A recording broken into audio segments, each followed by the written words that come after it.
Hey there, welcome back to another video. This time around, it is my review of Season 2 of The Sopranos. Now, Season 1 was a really solid and honestly pretty great season. I thought it was definitely one of the stronger first outings, first seasons for a long-running series. And Season 2 manages to be even better. Now, I do feel that season two takes a bit to get going. I honestly feel that it doesn't really hit its stride until episode four, but after that point on, it's just one banger after another until the season finale. And just like season one, all of the main players return. James Gandolfini as Tony Soprano, Lorraine Bracco as Jennifer Melfi, his therapist, Michael Imperioli as Christopher Moltisanti, Dominique Chianci as Junior, Vincent Pastore as Big Pussy, Stephen Van Zandt as Silvio, Robert Eiler as Tony Soprano Jr., uh, Jamie Lynn Sigler as Meadow, Drea De Matteo as Adriana, Chris's girlfriend, as well as a couple newcomers who are major players in this particular season. David Proval as Richie and Ada Turturro as Janice. And of course, Nancy Marchand is also there as Livia. You have some reoccurring cast members like Louis Lombardi, who plays Skip, an FBI agent who's working with Big Pussy because Pussy is still an informant, but Tony doesn't yet know that he's an informant, at least for the majority of this season until the finale. Uh, you also have Federico Castelluccio as Furio, a soldier from Naples that was brought from Italy to to New York. And you also have little cameo appearances from other well-known stars like John Favreau in one episode, as well as Janine Garofalo and Sandra Bernhard. And you've got John Ventimiglia, who's back as Artie. Oksana Lada returns as Tony's Russian side chick. You have Dan Grimaldi as Philly Spoons. Um, Sophia Milos, who plays the acting boss of the Italian crime family in Naples. Vincent Curatola, who plays Johnny Sack. Um, you have the Lilo Brancato Jr. as Matthew Bevilacqua, and Chris Tardio, who plays Sean Gismonti, is these two guys who are trying to make it in Tony's crew. They're trying to go up the ranks, but they're having some problems. I think it's the same guys from No, it's not the same guys from the last season, because that was Christopher and his friend who ultimately got killed. You also have like Peter Bogdanovich, who plays Jennifer Melfi's therapist. And I would say out of all of the newcomers in the cast, like there's three that really stand out to me. David Proval as Richie, Ida Turturro as Janice, and actually Robert Patrick as David. Um, but yeah, I mean, everyone that had a significant part of season one is back and doing some really fine work here in season two. Now, I'm not really going to talk about the individual like direction or all of these other things about these episodes, because for the most part they look very similar visually. And there's really not a whole lot to say except for maybe like the finale. There's some really different sort of camera work in that. but for the most part, the camera work is pretty steady, pretty consistent in terms of everything that's going on with the show's visuals. Now, the season premiere for season two is called "Guy Walks into a Psychiatrist's Office." This one is directed by Alan Coulter and written by Jason Cahill. And I think it's a decent first episode for the second season, but similar to the first episode of season one, it's really just an episode that's just setting things up. It's putting all of its ducks in a row, so to speak, and it starts out with Pussy returning after his time away, and after Tony and a lot of other people in the crew were really worried about him and thought that he was an informant. And so he comes back and he just says he was getting his back treated, but Tony, of course, still remains a little suspicious, understandably so. He then has Junior's successor, Philly Parisi, killed. And this is one where Tony just basically starts taking out everybody that could potentially um, take over for Junior or could continue this attack on his life and his family. And Janice, his sister, is also brought into the fold. She comes in to take care of Livia, but this brings up some old wounds between Tony and Janice, as well as between Tony and Livia, because Tony, at this point, after the last episode of season one, Tony thinks that Livia is essentially dead to him.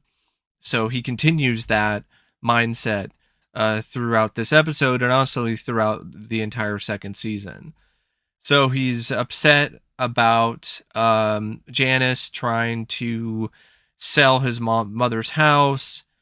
He then finds a way to contact Jennifer Melfi, tell her that it's okay, it's safe, you can come out of hiding.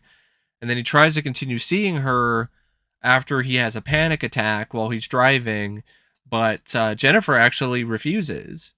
So that creates an interesting, different sort of dynamic for a good chunk of the second season, where Tony isn't actually going to therapy. He's just forced to have to try to deal with all of this stuff on his own because Jennifer doesn't want anything to do with him because she was put in a really tough spot because one of her patients committed suicide when she went on the lam because of everything that Tony was doing at that time, and because Tony essentially forced her to go into hiding. So she's upset at Tony for putting her in that position and making it so a patient of hers could not contact her, and so she feels guilty about the patient's suicide. And there's other things that are going on too between her and Tony, and so she just decides to refuse to treat him. Now, episode 2 is called "Do Not Resuscitate." This one is directed by Martin Bruestel, written by Robin Green and Mitchell Burgess and Frank Renzulli. And this is where you start to see what Junior is going to be doing next. Junior actually gets released from prison. He gets put on house arrest. He then tells Tony that the director of Livia's nursing home is the one that was spreading the rumors about his attempt to kill her. So then Tony decides to silence him and has the guy killed or whacked. Tony deals with these African American workers demanding jobs at his construction sites by colluding with the protesters' leader behind their backs. So this is definitely an episode that's kind of touchy in terms of like the race relations and things like that. Janice decides to move in with Livia when she's released from the hospital. Tony and Janice sign a do not resuscitate, excuse me, form for Livia. Um, and Livia doesn't really know about that until AJ just tells it to her one time when he's visiting her. Junior slips in the shower, gets taken to the hospital by Tony at the end of the episode, urges him to make peace with his mother, and yeah, this episode is not the strongest. I mean, if it sounds boring to you, it kind of is, but it's not bad. It's just okay. I would say the pilot, not the pilot, the premiere for season 2 was a bit better, but it's kind of in the same boat. Um, Episode 3 of season 2 is called Toodle Fucking Ooh. This one is directed by Lee Tamahori, of all people, the director of Once Were Warriors, and it's written by Frank Renzulli. This one deals with Meadow getting in trouble with her parents because she used Olivia's house for a party. And this shows how manipulative she is because she manipulates her parents into giving her a very weak punishment, which is just cutting off one of her credit cards. So this is where you see that Meadow has learned some some uh, some tricks, so to speak, from her parents. So she's not that far off from her father. Janice initially takes her side in terms of what's going on with Meadow, but then she changes her tune when she sees the state of the house because it's an absolute mess. She gets into an argument with Carmela about Carmela and Tony's parenting. This causes a rift between Carmela and Janice for a little bit. Melfi has an awkward encounter with Tony at a restaurant, which was very unsettling because Tony just found out where she was and just found her at this restaurant and was essentially following her. And this is where she continues to put her foot down and refuses to treat him. She then decides to go to treatment herself with Elliot. Then she talks about feeling guilt over not wanting to treat Tony anymore. She has a nightmare about him passing out while driving and dying in a car crash. Uh, Jackie, April's older brother Richie, is then released from prison after 10 years. Jackie was the former boss from season 1 who died of cancer. And so this is where Richie is first introduced into this season. And Richie is a great addition to this show and makes for a really capable and really effective antagonist for the rest of the season. Um, there's definitely a lot of bad blood between Tony and Richie, and it just boils over continually throughout the season. And it really is a definite bonus and a major plus for this show because Junior and Tony's mom were fine antagonists, but they just didn't necessarily intimidate me as much as Richie does. Like Richie's a pretty intimidating guy despite his short stature. And he's also a little bit more unpredictable. And you don't have the whole thing where he has really close ties with Tony. Like, yeah, he was a part of Tony's crew. He was, Jackie's crew, but he was a part of Jackie's crew. He wasn't really a part of Tony's crew. And so when he gets released from prison, Tony, since now he's the boss, he gives Richie, some money and keeps him in the fray, but he doesn't really have the same connection with Tony as he did with Jackie or even with Junior. And he says that he's reformed and he's turned a new leaf, but then he immediately goes to like beat the ever loving crap out of this this guy who runs, I think he runs like a pizza place, and Tony was supposed to protect him.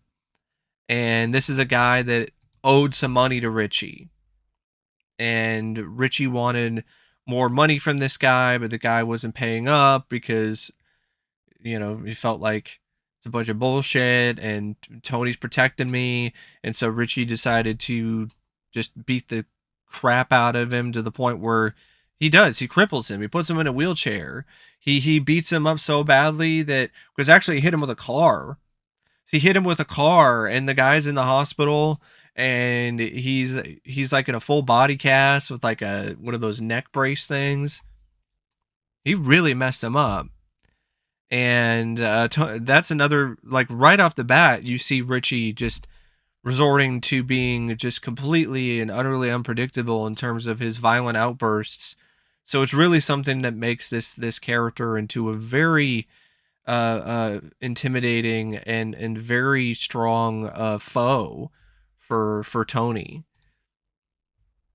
And Tony, then he goes to Livia's to get the locks changed, but then he finds that Meadow is cleaning the floor inside.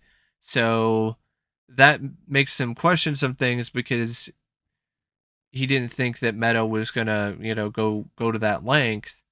But he sees her doing that, so that makes him definitely feel like a proud father in that moment, that she was willing to actually clean up her mess.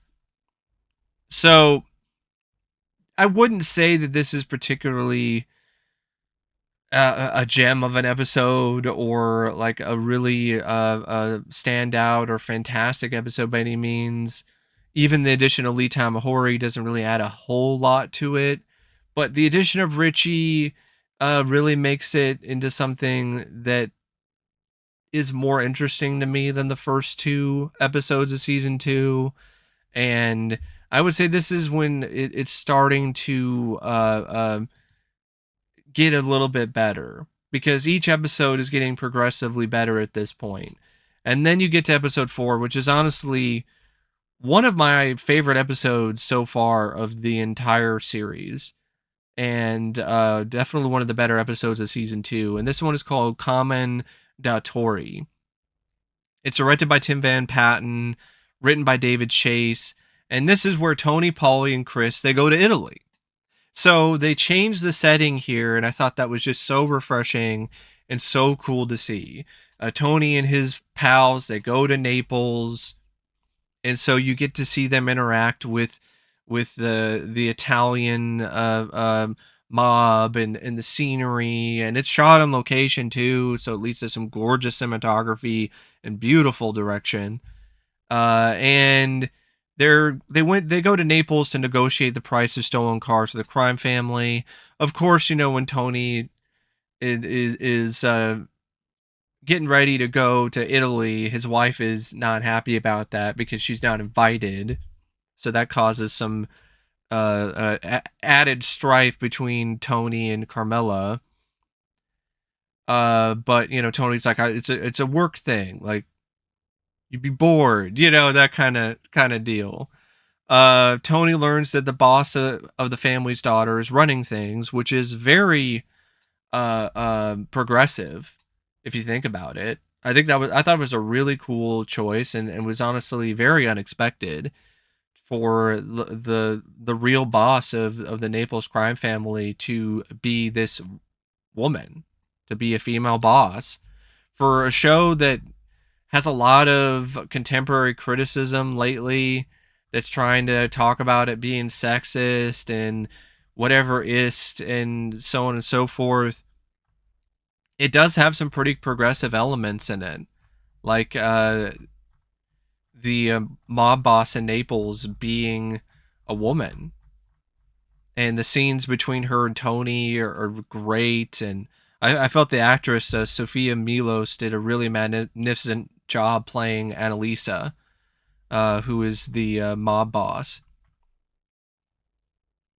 And initially, he's trying to seduce her, or actually, she tries to seduce him. It's actually the opposite. She tries to get into Tony's pants, but Tony is like, nah, I'm not for that because of a business, and he doesn't want to budge on the price on the cars. Um, Initially, but then he decides to budge on the price of the cars in exchange for taking Furio, one of her men, because he wants to take some guys from Naples and bring them to the States so he doesn't have to deal with some of the same issues he's been dealing with some of these other old guard guys from Jackie's crew, or some of these other guys that, are just causing some problems. And it also makes it a lot easier for him to work around certain rap sheets or certain people that might have the feds or the cops uh, um, on their trail and so on and so forth. Because having the Naples guys, like, they wouldn't necessarily assume that those guys would be in the States. So it's actually a really shrewd and smart move by Tony. Paulie, he's just super ecstatic initially to go to Italy, but then he gets increasingly more and more frustrated throughout the episode because he doesn't actually fit in as seamlessly as he thought he was going to. He can speak Italian, but a lot of other Italians, they don't seem to really necessarily want to talk to him that much, or the things that he's getting or hearing from them, it's not what he wants to hear. Even a hooker or an escort that he pays, there's kind of a awkward interaction with her. Christopher, he wants to see Mount Vesuvius, but he ultimately doesn't see the volcano, even though he really wanted to, because he just spends the whole trip high on drugs. Pussy, he's seen by an associate meeting with his FBI handler, so he tracks down the guy and winds up killing him. His wife Angie expresses her desire for a divorce to Carmela, but Carmela guilts her to staying with him. Because you got to think about the kids and family, and oh, it's against the religion. And that was really quite a moment that really made me see Carmela in a different light. Like, there were some stuff in season 1 that was like that too, but throughout this season you really start to see Carmela as somebody that she's not as innocent and not anywhere near as much of a saint as she thinks she is. And Tony returns home from Italy. But Carmela doesn't necessarily want to really doesn't really want to be with him at that moment, because she's still bitter and upset about him not taking her to Italy.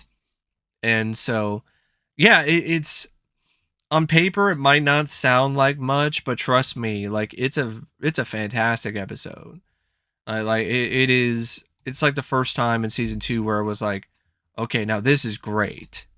And then it just continues to have relatively kind of the same level of quality to me throughout the rest of the season. So episode 5 is called Big Girls Don't Cry. It's directed by Tim Van Patten, written by Terrence Winter. This is where Furio is integrated more into the crew. He brings up the idea to promote Paulie.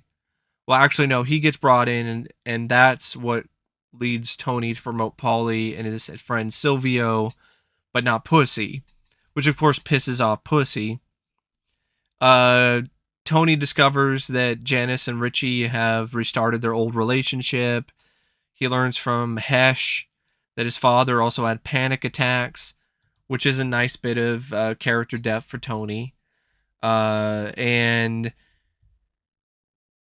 the therapist of Jennifer, Melfi, he's continuing to see her, and he's trying to figure out what's going on, why she's now starting to kind of hesitate with Tony. Or actually, I think at this point she actually is about ready to take him back, and so her therapist is like, why? He's trying to tell her that you're only doing it because you get a thrill from treating him. but she doesn't want to hear any of that. So she's pretty much made up her mind at this point that she's going to take Tony back because she feels like she hasn't really completed her job yet, and that dream that she had really affected her. Um, Adriana winds up enrolling Chris in an acting class, and I love this part of this episode because I've done a lot of acting classes. So I've done a lot of acting workshops. I've done monologues. I've done musical theater. I I've done that stuff. So that's something that I could connect with on a deeper level. And it leads to Chris being put into a very uncomfortable and kind of vulnerable situation because he winds up doing a piece from Rebel Without a Cause, and it reminds him of his father, and he gets very emotional, and he does an amazing job acting wise doing this scene. But because he expresses so much emotion, and because it dredged up all these rough feelings and memories from his childhood, he lashes out and like beats the crap out of his acting partner. Um, but Adriana winds up kind of getting him to see the error of his ways, and essentially was like, "Hey, it reminds you of your dad, right?" And that causes him to feel more uncomfortable and rough feelings, and so he decides to combat that by purging all of his writing, because he went to the acting class because Adriana got it for him, so he could use that for his writing for his screenplay. But now he doesn't want anything to do with it because it just reminds him of this past pain that he dealt with. But yeah, I really love that part of that episode. I think it was a really good amount of extra depth for Christopher. The next episode is episode 6 of season 2. It's called The Happy Wanderer. This one is directed by John Patterson, written by Frank Razzulli. And this is where Tony officially is going back to seeing Melfi, his therapist, on a consistent basis.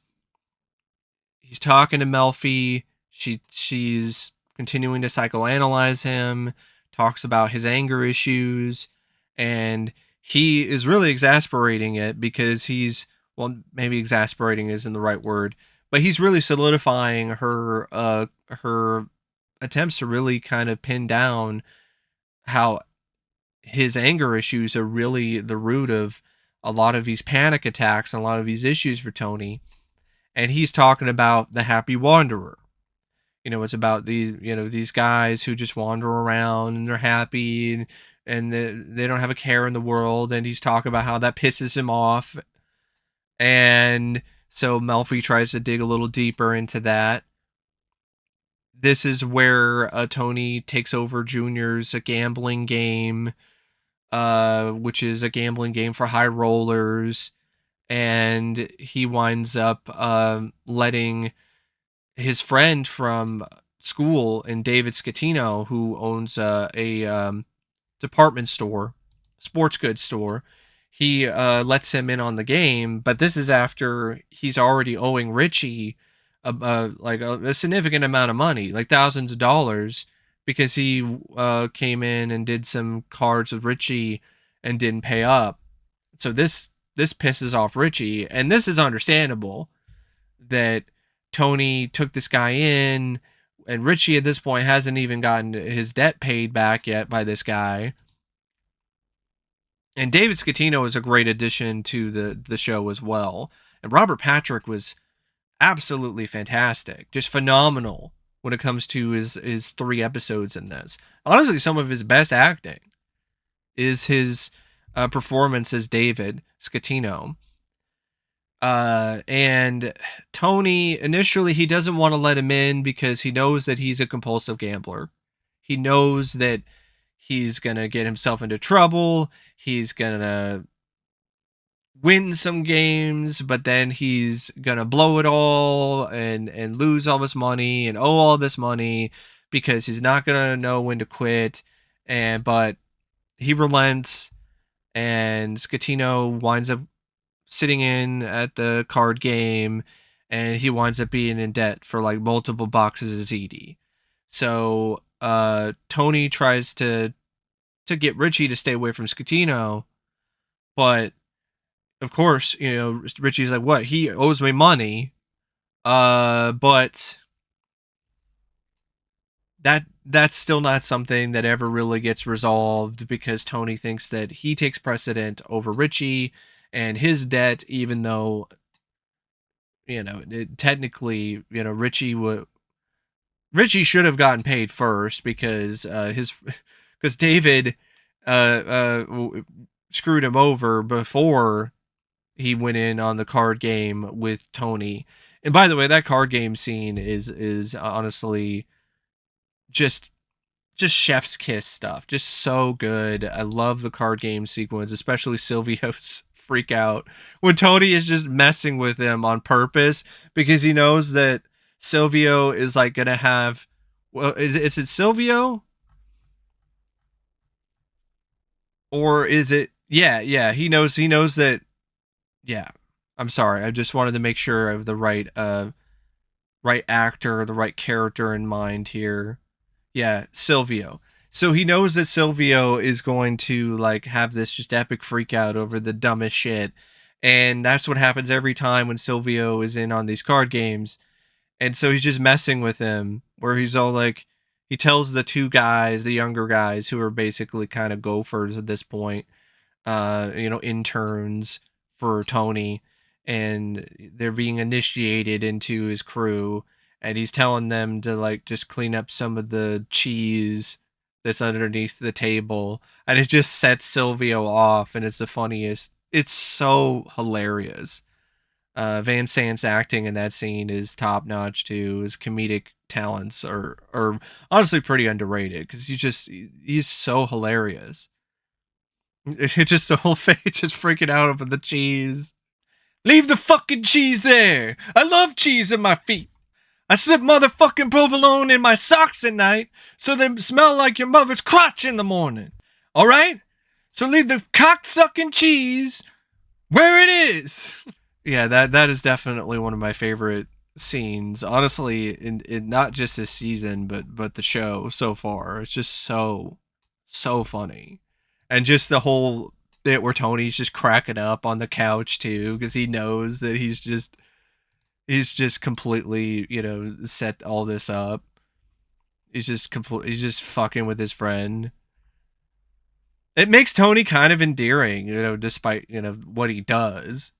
But yeah, I love that. I love that scene. That was so good. And throughout this episode, David, he's not paying up because he can't. So Tony then beats the crap out of him, forces him to sell his son's car to him. Tony then gives the car to Meadow, but she recognizes that it's her boyfriend's car and then rejects it. And then at her choral performance, Eric refuses to perform with her for the duet. So then she has to do a solo last minute, which it works out for her because she wanted to do that anyway.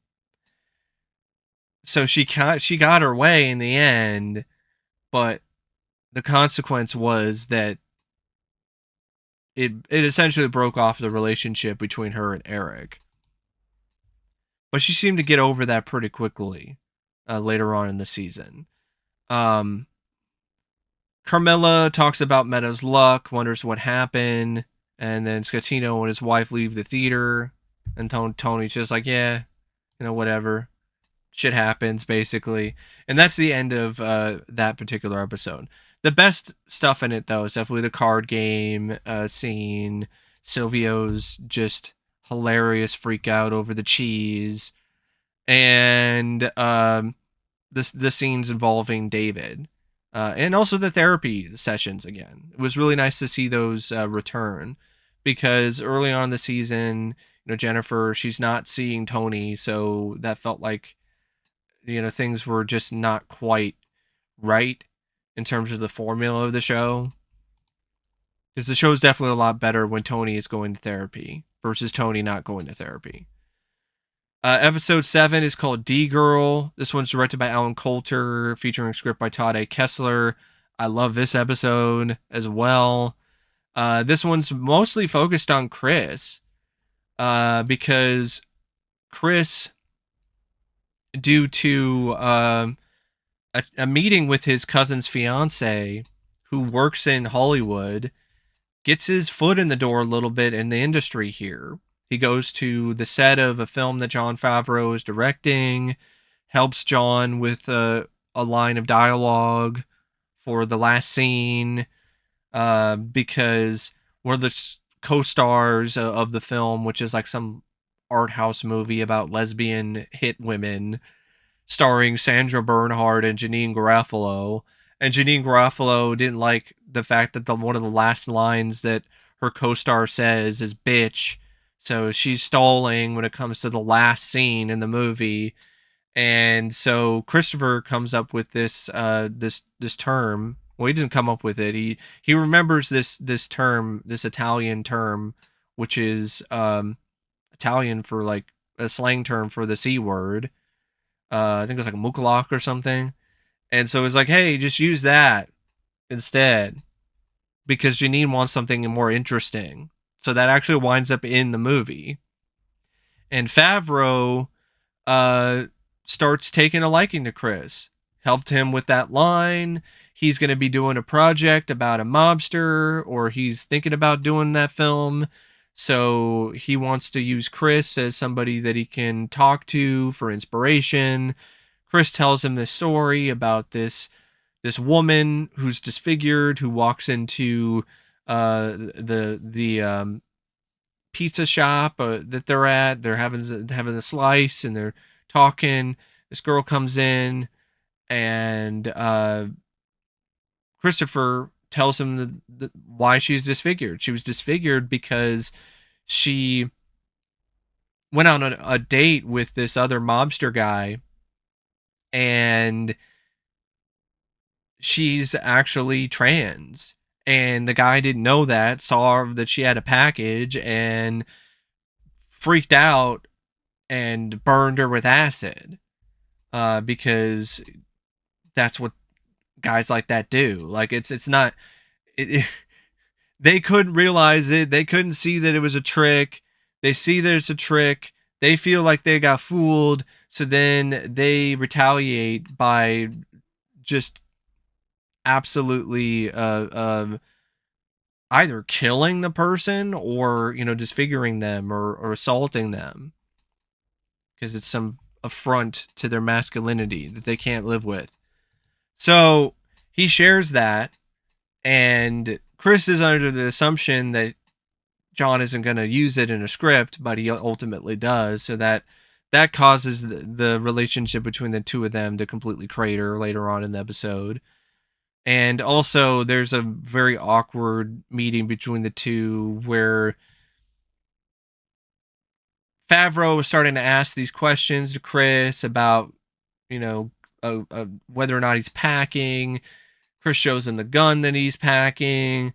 Then Jon is like, he insinuates the question of whether or not Chris has killed anybody, but he doesn't go forward with it. And so that event that just causes like a wedge to start to build between the two just at that moment. But the night ends still rather well, because Jon gives Chris some advice in terms of how to fix his script. But that's also something that leads to the wedge being driven further between their newfound friendship, because he uses that advice that Chris thought was for him, but Jon just uses it himself in his script. And Chris is also cheating on his girlfriend with his cousin's fiance in this episode. But I really like the whole Hollywood aspect of it. the cameo appearances by Jeanine Garofalo and Sandra Bernhard playing themselves, and Jon Favreau playing himself. Um, and the whole stuff with Chris, thinking that maybe this is it. Maybe I'm gonna make a movie. Like maybe I'm gonna be a part of the industry, and maybe I'm not gonna be a mobster. And it definitely creates a crisis for him when it comes to his identity as a person. And there's other stuff that's going on in this episode, like AJ questioning the existence of God before his confirmation.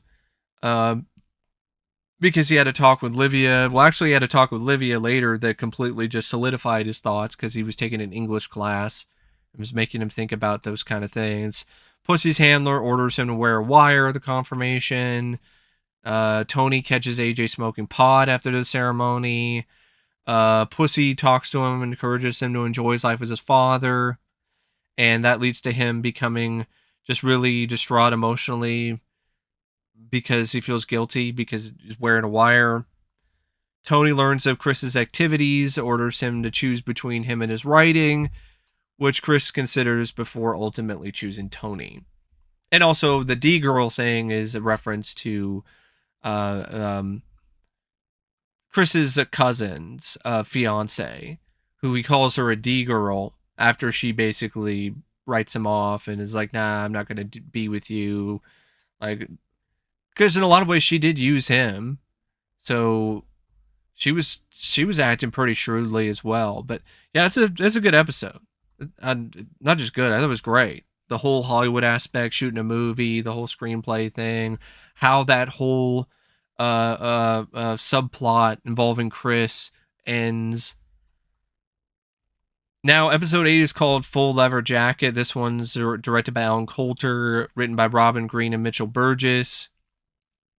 This is where you start to see even more of a kind of darker side to Carmela, where she's using her influence to get her way because she doesn't want her daughter Meadow to go to the University of Berkeley. She doesn't want her to go to Berkeley. She wants her to go to Georgetown.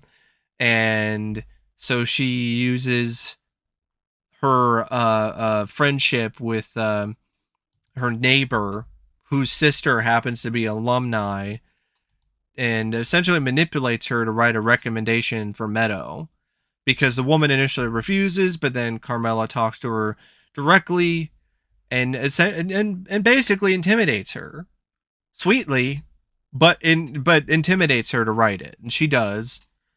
After a fight with Chris, Adriana winds up leaving him, but then he goes to her and proposes an engagement, which she actually accepts. Richie gives Tony a leather jacket that belonged to this tough guy, who's supposed to like the toughest guy, uh, and it was supposed to be a sign of respect. But then he sees the Sopranos housekeeper wearing it, which then really gets under his skin. Chris's underlings, Matt Bevaluqua and Sean Gismonti, they are still shorted by Chris and Tony. They decide to retaliate by attacking and shooting Tony. Sean winds up. Well, actually, it's Chris. They take action by shooting Chris, not Tony, because they're not going to go that far.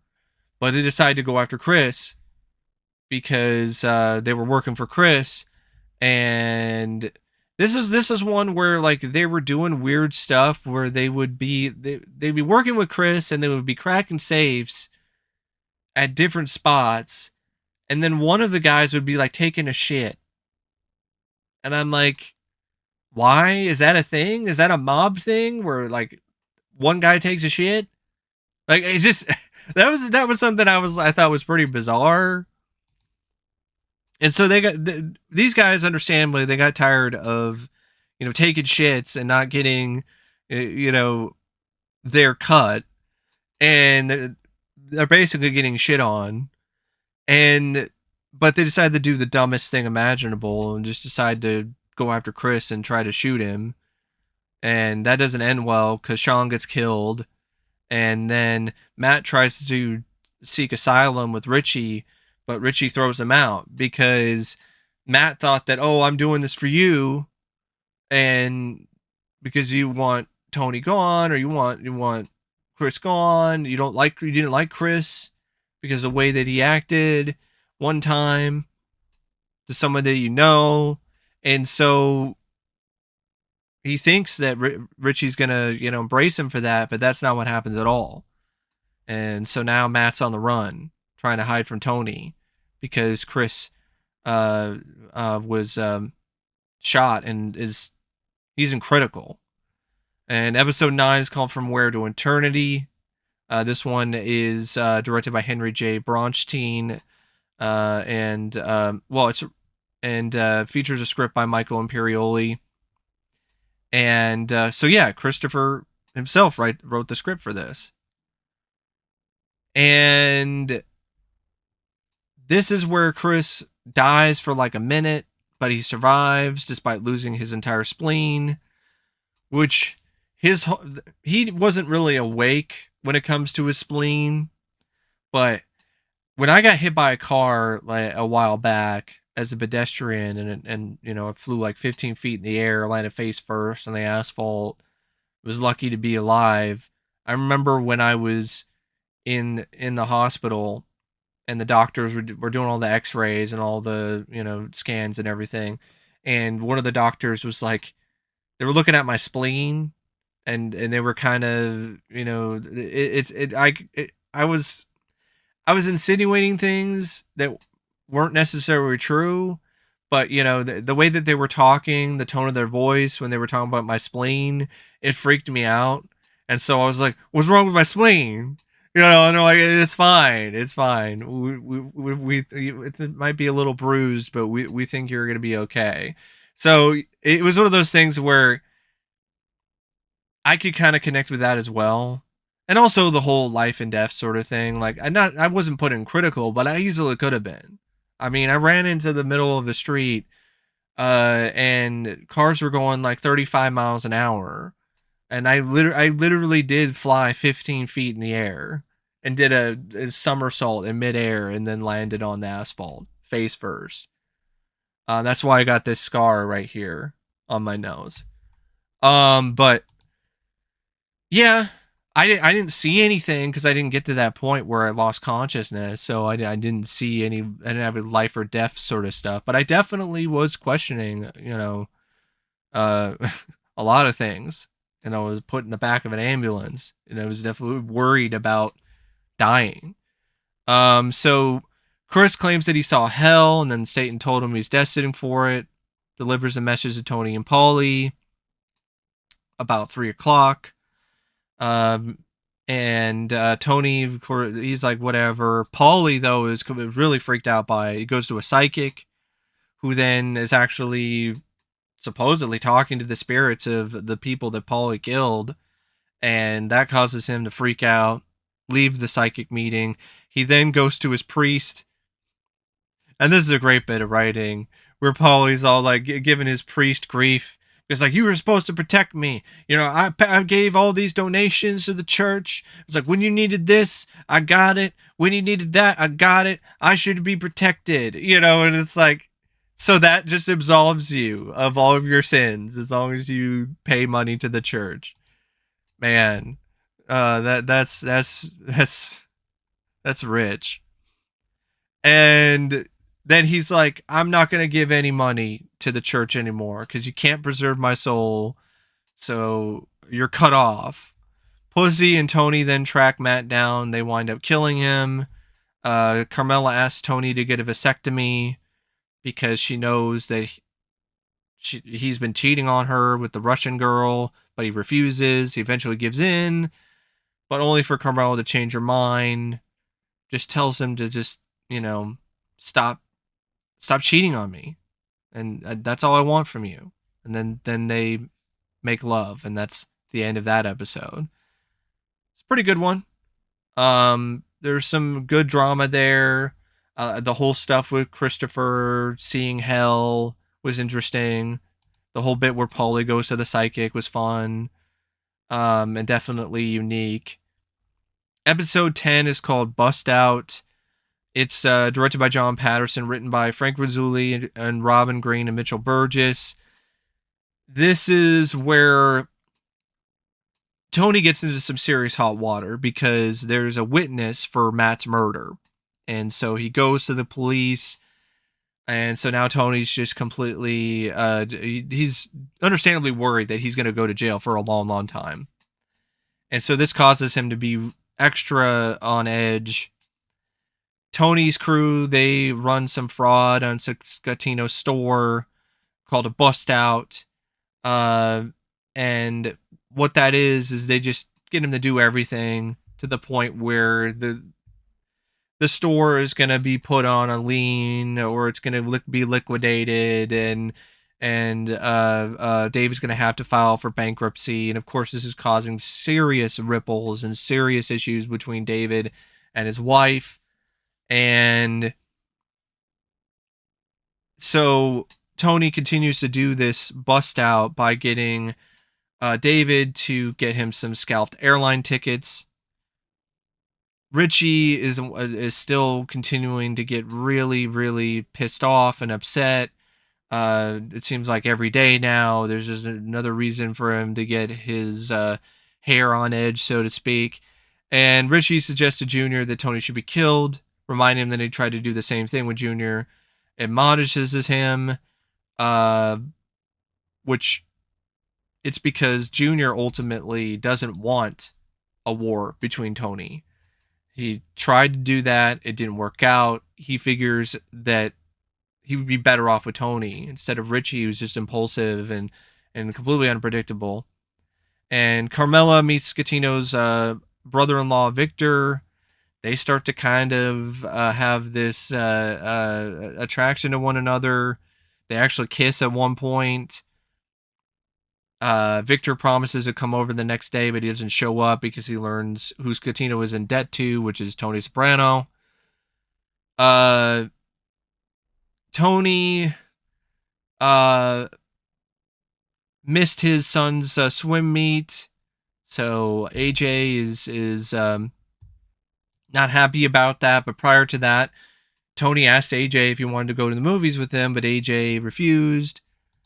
So there's this kind of there's a little bit of some issues going on between AJ and Tony in this one. Understandably so, because I think there was one, I don't know if this is the same episode, where Tony's like, I got this for an air, and essentially was really insulting his son to his face.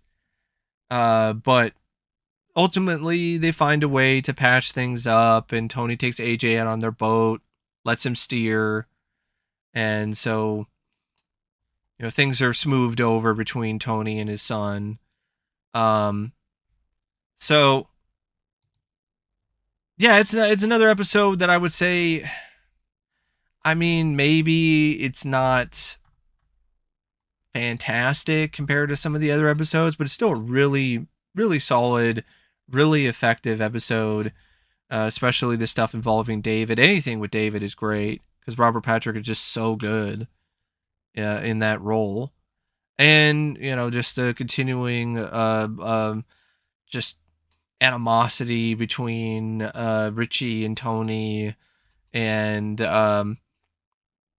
even the stuff with Carmela. Now, episode 11 is called House Arrest. This one's directed by Tim Van Patten, written by Terrence Winter. This is where, like, Richie's just starting to go way, way overboard. Like, he's going above Tony. Tony's trying to tell him to stop selling drugs, stop selling coke on these garbage routes, because it's could really come back to bite me. And Richie just keeps doing it anyway. And because of that, Tony, he ultimately has a bit of a panic attack. And he almost has another when Janice and Richie announce their engagement. Tony's lawyer advises him to keep his nose clean. Because, by the way, the guy who identified him for the murder, I forgot to mention this when I was talking about the last episode, he ultimately backed out because he realized who Tony Soprano is. And so that didn't go through because he completely withdrew his statement. But there's there's all this stuff going on where, because Tony has to keep his nose clean, now he's getting just incredibly bored because he's got to go to the sanitation job, and it's a no-show job, so it's just completely just banal and boring, and he's just losing his mind, and just alone with his thoughts even more, which is not a good thing when it comes to Tony right now. Junior gets released from the hospital, but he gets placed back on house arrest. He gets his hand stuck in a drain for hours. And that leads to some funny moments between him and Janice and Richie when they come back later that night. Melfi begins drinking more before sessions with Tony, but keeps treating him despite her therapist's advice for her to stop. She talks to Tony and tells him that he might have an antisocial personality, and he uses his criminal activities to distract himself from this immorality. But then he shrugs her off. He returns to the deli that his friends use as a front. He's welcomed back by them and Chris, who's gotten out of the hospital. Then a car crash happens out front, and then the men, talk about it and try to deal with the guy who's just a total moron. And it just seems like Tony's in a better place. And I think this is where Tony's dealing with some issues.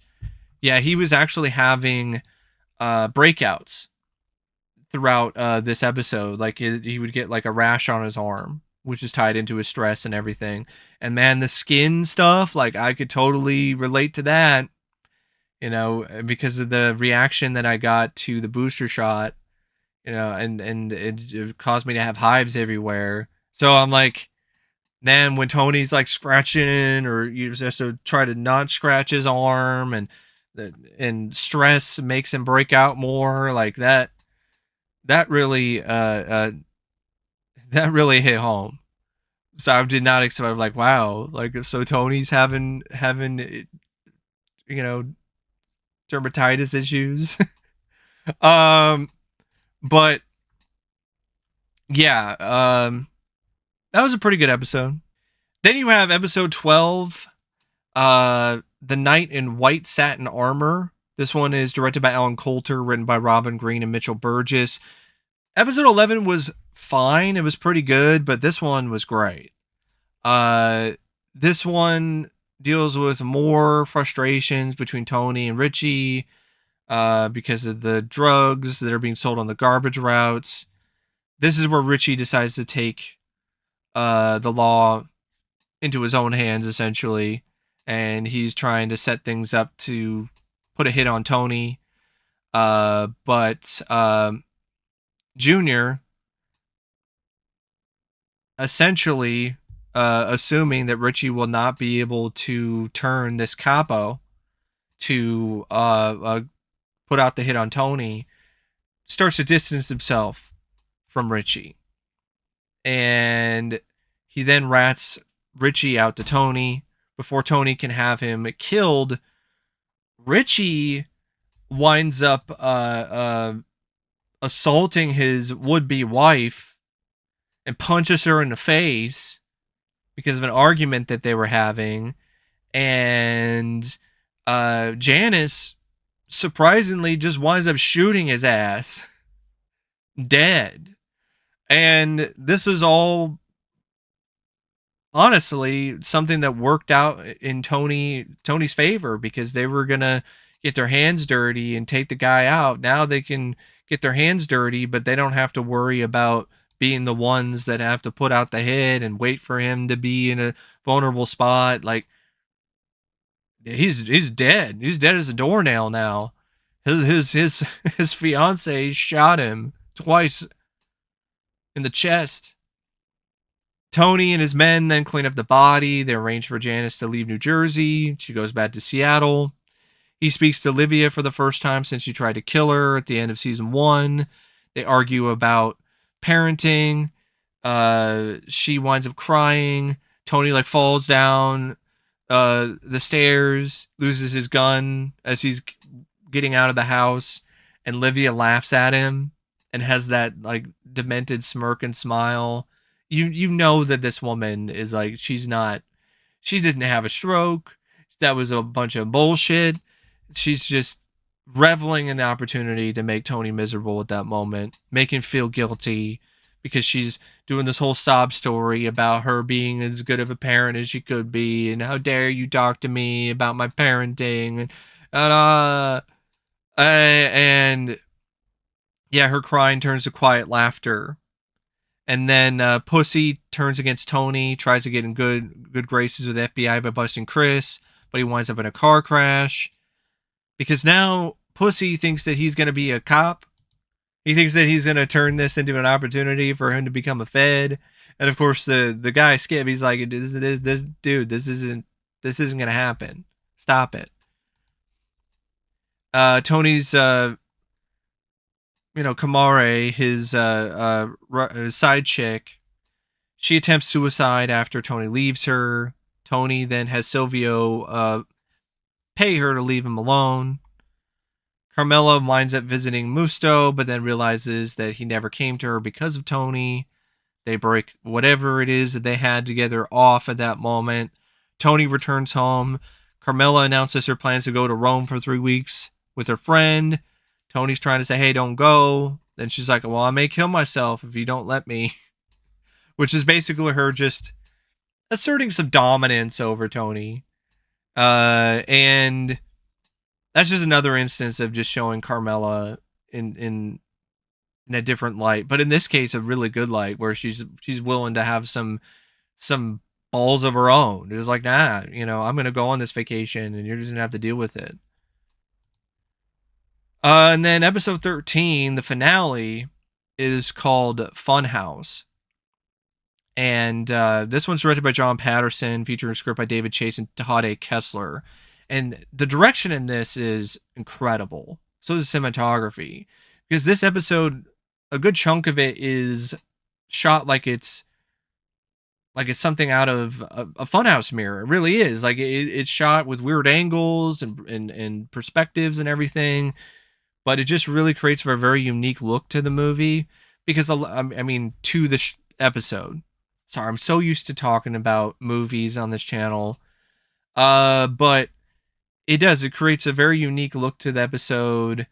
And it's just a unique episode in general. Because a good chunk of it is a fever dream. Literally. And the direction really does reflect that. And so does the editing. So this is where things really start to come to a head when it comes to all the different sort of plot lines and subplots and everything that was going on throughout of season 2, as well as part of season 1. So Tony, he's tired of Livia and her nonsense, so he gives her Scatino's airline tickets so she can go and be with her sister in Arizona. He winds up getting food poisoning from one of the two restaurants that he went to one night. And so he has these fever dreams that are just intense and crazy, where he sees Pussy in the form of a talking fish that tells him that he's an informant. There's all this other stuff that he's dreaming about, like banging his therapist, like to the point where he goes to the therapy session with a raging heart on. And all these other weird fever dream scenes where like he'll go to this pier and there'll be this guy that he shot and killed who's talking to him, and Silvio's there, and Pussy's missing, but Silvio and Paulie are there, and they're talking to Tony as if he's sick and he doesn't have long to live. And they're talking about somebody lighting a match and killing him, but then he just does it himself. And there's a moment where he goes to the pier and he looks through this one of those things where you put a quarter in, you look in, and you look at like from like the top of the Statue of Liberty or whatever, and he puts a quarter in there and he looks in, and he sees himself shoot a Paulie, and so it's just all these just crazy fever dreams. They're just weird. There's one there where he's with I think he's with his daughter and a few other people, and they drive off in a tiny car, and so there's just everything is just completely just not in the realm of reality, and he's just sick as a dog, just farting and throwing up and probably having it come out of both ends. And of course Carmela is like, I don't care, you gotta be well for your daughter's graduation tomorrow, like get your shit together, Tony. And eventually Tony, his fever breaks, but he's still looking like absolute shit. And he decides, because of the weird fever dreams he's been having that seems to reveal that Pussy is an informant, he decides to really look into that more. So he goes to Pussy's house, feigns to be sick so he can search Pussy's room, and he finds the wire hidden in a cigar box. And so he then takes Pussy, Sylvie, and Polly out on a boat, and then they kill Pussy, then dump his body in the ocean. Um, and honestly, a pretty I don't know if I would say sad, but definitely a bit of a tragic scene, because and you've seen the connection that Tony and Polly and Silvio have with Pussy, and he is like a brother to them. And when you see the betrayal like really set in, and you see Pussy, actually feeling some remorse, and even saying things like, not in the face. It's for gangsters, in terms of the drama involving them, like it's some pretty good elements of emotion. It genuinely is like it creates some pretty effective emotional uh elements. And then Livia, she gets detained at the airport trying to use the stolen tickets. This then leads the FBI to have a reason to arrest Tony. Tony, after he gets out of jail, he talks to Melfi again. Melfi's trying to get him to talk about Livia's attempt on his life, and how and whether or not it's tied into him giving her the tickets, but then he just doesn't want anything to do with that. And Meadow has her high school graduation. Tony kicks Junior out. He then speaks to Scatino, who tells him that he's moving west, and this is after he and his wife had divorced, and his entire sporting goods store has already been shut down, closed up. And he's like, "Yeah, I'm gonna go to Vegas, go to a ranch somewhere." Tries to get Tony to agree to go and visit him, but Tony basically buffs him off. But he talks about how Eric got accepted into the top college, but he can't afford to go. Uh, but actually, I don't think that's the case. Like, I think he can go, and it's his brother who's paying for it, the wallpaper guy that Carmela almost had an affair with. Because there's a scene between him and David in an earlier episode where he's like, "I'm gonna pay for that kid to go to school, you son of a bitch." Like he's and because he lost everything, because he even used his own son's college fund to try to pay off his debts. And the last shot of the episode, and the last sequence or series of shots in season 2 is Tony smoking a cigar at Meadow's party, and then the shot then fades into the Atlantic Ocean, because now one chapter is ended and now another one is about to begin, because Tony's now the whole thing with the FBI and FAA, and who knows what's going to happen with this airline ticket charge and so on and so forth. And also, he lost another friend of his, in Pussy.